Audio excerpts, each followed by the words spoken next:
மாணவ செல்வங்களுக்கு வணக்கம். 11ஆம் வகுப்பு கணித பாடத்தில் பயிற்சி 2.2ல் 3வது கணக்கு நம்ம பார்க்க போகிறோம்.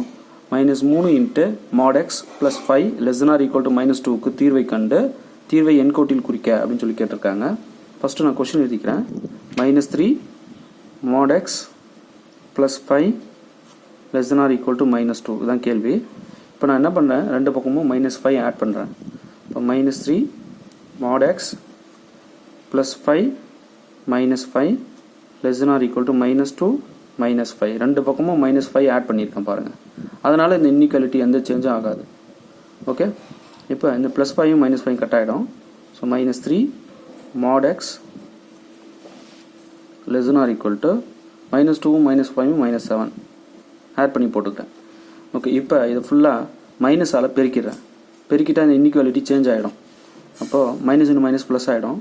+3 mod x greater than or equal to minus in minus plus 7 மைனஸால் பெருக்கியிருக்கேன் ரெண்டு பக்கமும். ஓகே, இப்போ 3ஆல் டிவைட் பண்ணுறேன். 3ஆல் டிவைட் பண்ணும்போது இந்த 3 கட் ஆகிடும் இல்லையா.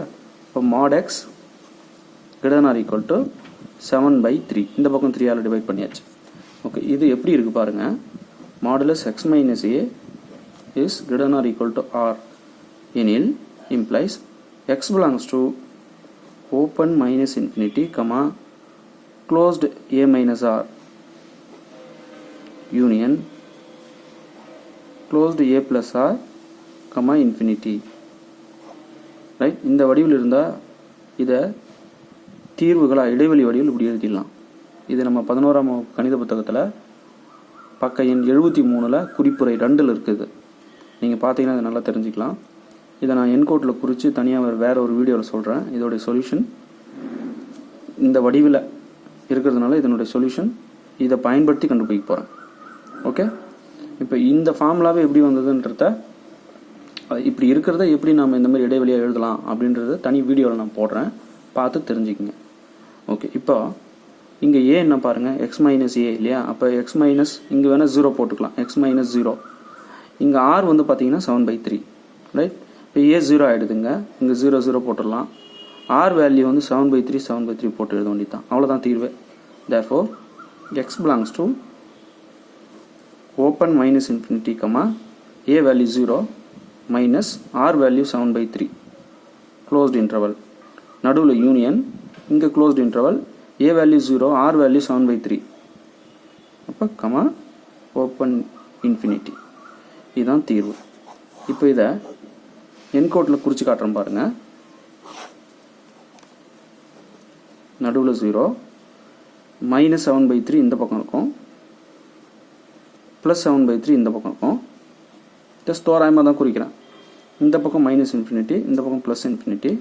இப்போ -∞ -7/3 வரைக்கும் -7/3 இன்க்ளூடட் சேர்த்துக்கணும். இதான் இந்த -∞ -7/3 வரைக்கும். அடுத்தது +7/3 இன்ஃபினிட்டி வரைக்கும். ரைட், இந்த இடைவெளியும் சேர்ந்தது தான் தீர்வு. ரைட், அவங்க என்கோட்டில் குறிக்க அப்படின்னு சொல்லியிருந்தாங்க. என்கோட்டிலையும் குறிச்சாச்சு, தீர்வு கொண்டு வந்த இடைவெளியும் இதுதான். ரைட், நீங்கள் இதில் தெரிஞ்சுக்க வேண்டியது என்ன, கொஷின் எடுத்துக்கிறோம், ரெண்டு பக்கமும் -5 ஆட் பண்ணுறோம். +5 -5 கட் ஆகிட்டு -3 mod x ≤ -7 ஆகிடுது. மைனஸால் பெருக்கும்போது இன்இக்வாலிட்டி சேஞ்ச் ஆகுது. 3ஆல் டிவைட் பண்ணும்போது இந்த 3க்கும் நம்ம டிவைட் பண்ணுற 3க்கும் கட் ஆகிட்டு இந்த பக்கம் 7/3 வந்துடும். இங்கே mod x ஃப்ரீ ஆகிடும். இது வந்து இந்த வடிவில் இருக்குது. mod x - a greater than or equal to r வடிவில் இருக்குது. இங்கே a வந்து 0. ரைட், இங்கே வேறு எழுதி காட்ட பாருங்க. x - 0 greater than or equal to 7/3 a value 0 r value 7/3 இந்த வடிவில் இருக்குது. அப்போ இங்கே பாருங்கள், இந்த வடிவில் இருந்த இடைவெளி வடிவம் இப்படி எழுதலாம். நம்ம புத்தகத்தில் இது கொடுத்துருக்காங்க.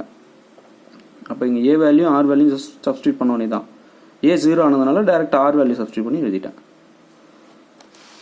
இது இடைவெளியாக குறித்தா இந்த மாதிரி வந்ததை நான் என்கோட்டில் குறித்தா இப்படி வந்து நிற்குது. இப்போ இந்த இடைவெளியும் யூனியன் பண்ணால் வர்றது தான் நமக்கு தீர்வுக்கு வந்த இடைவெளி. ஓகே, நல்லா ப்ராக்டிஸ் பண்ணிக்கோங்க. தேர்வில் வெற்றி பெற வாழ்த்துக்கள். Thank you.